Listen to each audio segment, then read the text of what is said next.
Guys, it's John at National Sports Entertainment, and I know we have basically all of our games in play still. Ohio State's about to play, and we have all our college. Actually, we have a couple college, yeah, a good bit of college games, and obviously NBA. But we do have a long slate. Like I said, I try and get these out early on here. This week was a little more hectic, but I figured I'd get this out in about 5 hours. On here, I'll be dropping our recap video for everybody tailing, going over how we did. So anyway, I figured I would just knock out the games, and then I'll show the exact unit increments and all that. So I brought up in my last video on YouTube, I brought up the Lions Cowboys, and I'll make this as quick and concise as possible. But I like the Lions to win. I like it a good bit because I think it's a way more interesting storyline than, yeah, you have them all tied up at 11-5. That'd be interesting, but I do think the Lions threatening to be the best team in the NFL. If you just think about that for a second, like, it just sounds like it could never happen. So to me, I think that storyline holds a lot of value. So I like the Lions. Also, I think more people are going to be on the Cowboys, like I went into. Dolphins, Ravens. I do like the Ravens for the cover. I think, and someone brought this up to me, how the AFC East becomes exponentially more interesting with a Dolphins and Bills. I think it's week 18 they play, so with a duel between them for the division, it keeps it a lot more open. I don't think they're hiding the fact that the Ravens are going to clinch the division, or the conference. I'm sorry, get the #1 seed. I don't. In my video where I did the NFL rankings, I went into like my playoff projections. I went into how I thought the Niners were going to get flipped, and it looks like that might happen. But the Ravens, I think they're just going to run away with it like Philly did. So in this game, I like Baltimore. The question is, do they cover? I think they'll cover. Here, I like the Bills to cover the Patriots. Again, I think they're definitely going to win, obviously. Patriots, I don't know if they can still get the first pick, but I think that'll be kept on the table. Maybe not, we'll have to see. But at least an early pick. And as far as the Bills, again, I think them winning, Dolphins losing makes the most sense. 14 points is a high spread. We've been doing it pretty good with the Patriots, knowing when they're going to cover or not cover. We missed them on the Chiefs a few weeks ago, but we got them last week. They actually won outright. 14 points, I think they're going to lose pretty bad. So I like the Bills here for the cover. Falcons, Bears, you probably should know. I like the Falcons, but I do like them with the points here, because I could see it just coming down to the Saints and Bucks. But since there's another week after this, I think it's going to be, again, a three-way race to see who finishes probably 8-9 and wins the division. I've been saying it from the beginning. The winner was going to be 8-9, maybe 9-8, but they basically are running the same script as last year. So I like the Falcons with the 2.5 because I could see a loss. Of course, the Bears are making a run at the end of the year. They say they're technically in the playoff hunt still somehow. So I like the points because I can see this being a 1 or 2 point game. So I like the 2.5. Obviously, if you can get 3, go ahead and take that. But I like the Falcons with the 2.5 here. Raiders, Colts. I do like the Raiders to win outright. It makes it, again, immensely more interesting, and the Raiders, I believe, make the playoffs way before I believe the Colts. There's more stories with the Raiders. It's in Vegas. You have a lot of things going on. And I just have not believed in the Colts. Not once this year did I have them in the playoffs. Whereas the Raiders in the beginning of the year, I did think they were going to get in. Now, looking at it, I still don't think they're going to get in. But they can make things very, very interesting with a win here. And I'm going to go into that in a second. Panthers, Jags. I like the Panthers to cover 4. The Jags probably might eke the win out. It'll be more interesting if they lose because they're showing how they've been melting down. And Panthers win does a couple things. Again, it keeps them close to the Patriots, where the Patriots could theoretically tie them, and I don't know who would get the first pick in that circumstance. Either way, the Panthers picks goes to the Bears. But more just the 4 points makes no sense to me at home here. The Panthers have been terrible. So it looks like a trap if I've ever seen one. So I like the Panthers for the cover. Titans, Texans, I like the Texans for the cover. I think they'll pull ahead. And I don't know if they would clinch with the win. But either way, I think the Jags probably win this game, but barely. And the Texans, I think they win their game. So they'll both be 9-7. That's just what I think happens. And because I have them both getting in the playoffs, believe it or not, as of my last assessment, I think both of them making it make sense. But again, it comes down to, do the Texans cover? I think in their case they will. So I like the Texans -4. Rams, I like to win and cover. Again, these games are always tough because I'm playing them for the storyline. I think the Rams-Lions in the playoffs makes much more sense, and I'll show you something pretty funny in a second, pretty fitting. If you watch my last, it was a YouTube video, but if you watch my very last YouTube video, there was something I bring up, and I guess ESPN decided that we needed to hear about it again. But anyway, I think the Rams-Lions makes a lot of sense in the playoffs, and you could even get, if the Bucks get in, you got Rams-Bucks. There's a lot of potential with some interesting things. Obviously, you had Baker go from the Rams to the Bucks, so you have some possible, a lot of possible rivalries that we could have with the Rams getting in, whereas the Seahawks have nothing to offer. So I think the Rams definitely win this game. You know, it's definitely one you might be able to like parlay it with the Texans if you want, but I just think it's better to just take the Rams to cover.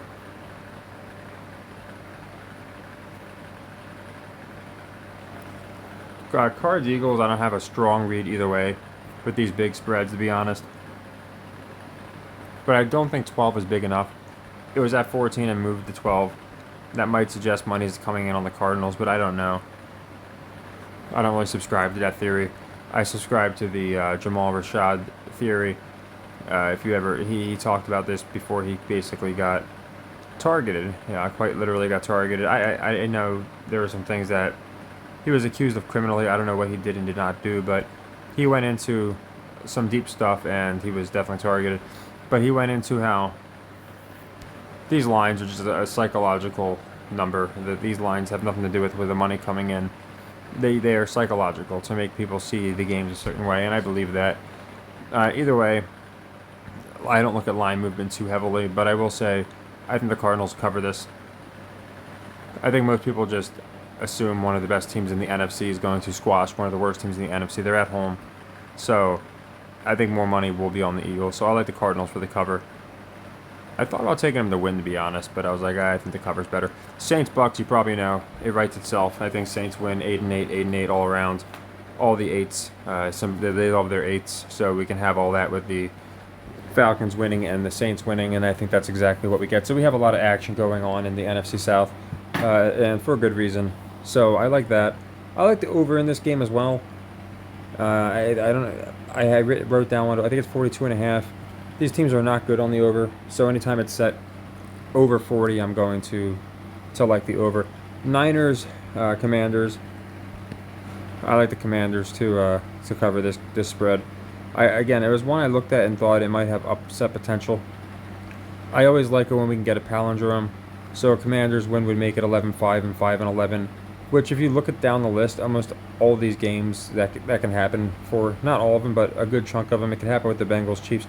So I'm not saying that's like a foolproof method, but I actually think the Niners, again, I went into this in my video where I did my playoff predictions. I said if the Niners are going to lose some steam at the end of the year, and losing to a team like the Commanders is a great way to get money off them. So I really thought about taking the money line. Decided, maybe an alternate spread would have been better, like taking Washington +6 or something. But either way, I just like the Commanders here to cover the 13.5. I think it's a strong play. I think it's going to wind up being a close game. Steelers, Seahawks. I looked at their Week 18. Seahawks have the Cardinals. Steelers have the Ravens.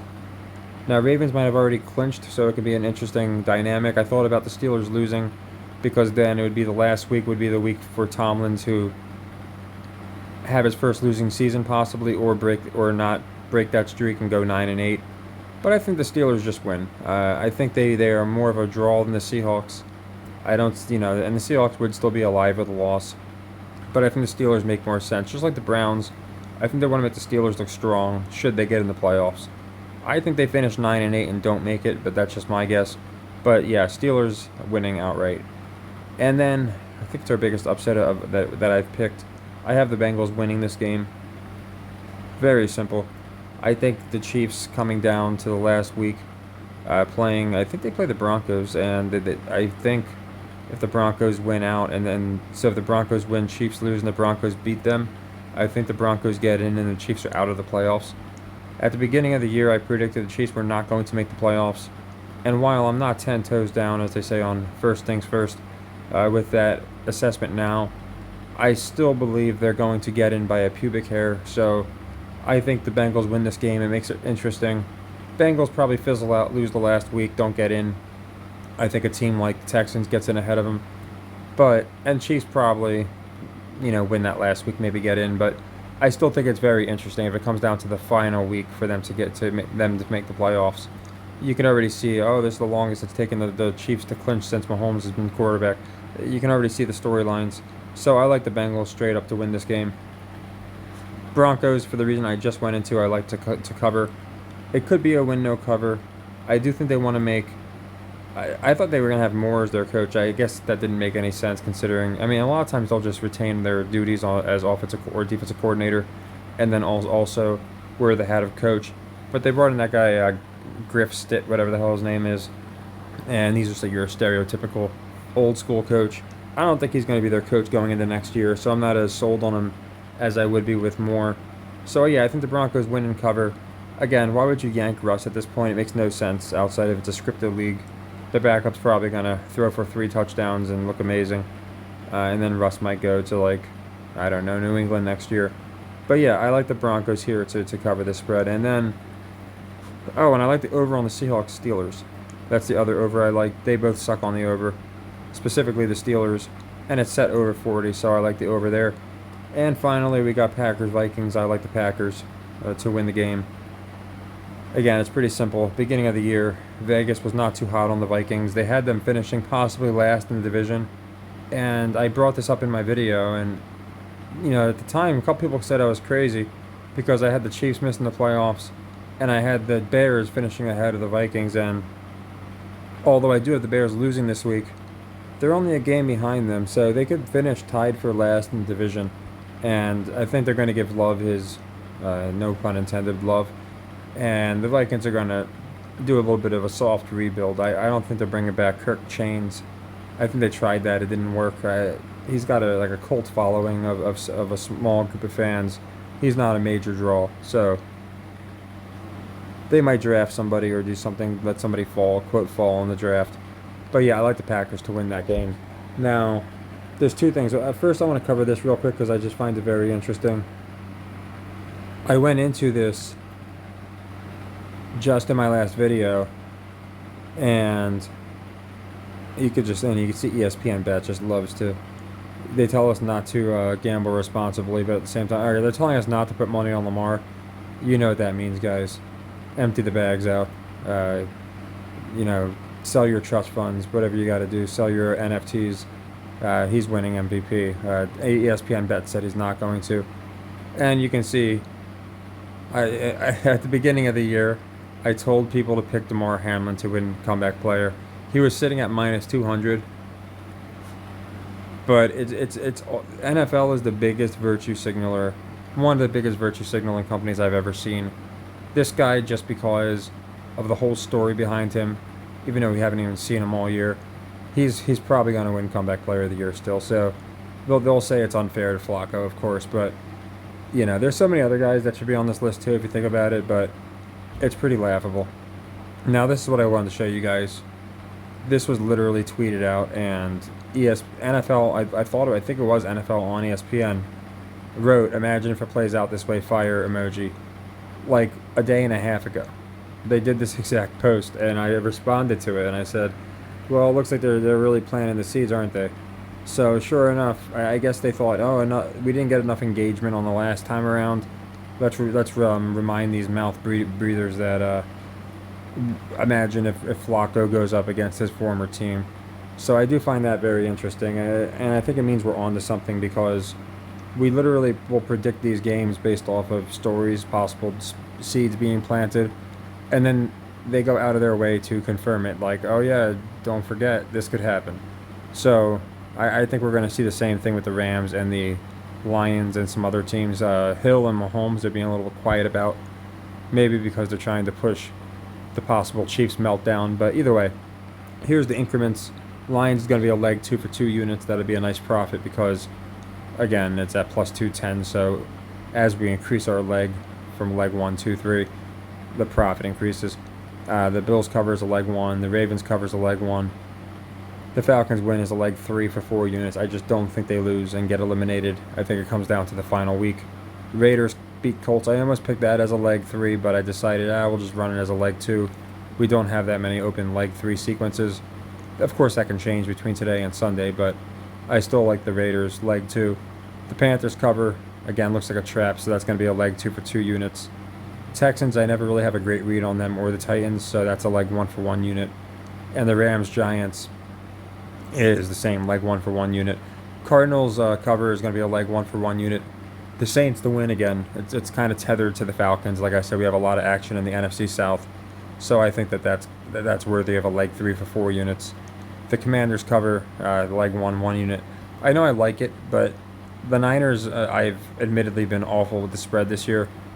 I didn't get my first Niners cover until week 9. I was like 0-8 or 0-9. Might have been week 10. Picking the Niners spreads. So I think I've only covered like 2 or 3 Niners spreads this year. I did get the Ravens money line though, so I think I got a little bit of justification, but for the most part have not picked them well, so that's going to be a leg 1. The Steelers wins a leg 1 as well, because both teams make sense if they win, to be honest. Bengals win, I like that, but since we're getting plus odds, just make it a leg 1. Same with the Broncos cover, leg 1. And then the Packers, leg 1. Now the Seahawks over is leg 3 because 41.5 is kind of high for these teams, and I think they're going to give us a Jets-Browns recipe where out of nowhere these teams can play offensively and score. I think Rudolph's still going to be in, so I can see them pushing him. So yeah, I like the over there. And Bucs Saints, again, 2 teams that really can't go over. It's going to be a playoff atmosphere-like game, so I think they do a good job and they go over as well. So those are all of our plays for tomorrow. Again, I wanted to at least get them out on here. I know it's not super early, but at least earlier than it's the day of.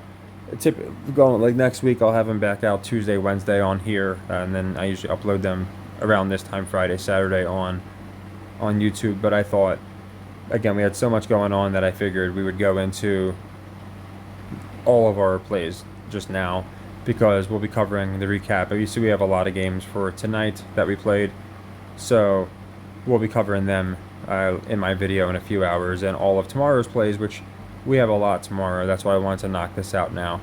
We should have a lot tomorrow, at least, because college basketball typically has a slew on Saturday. So take care and happy earnings.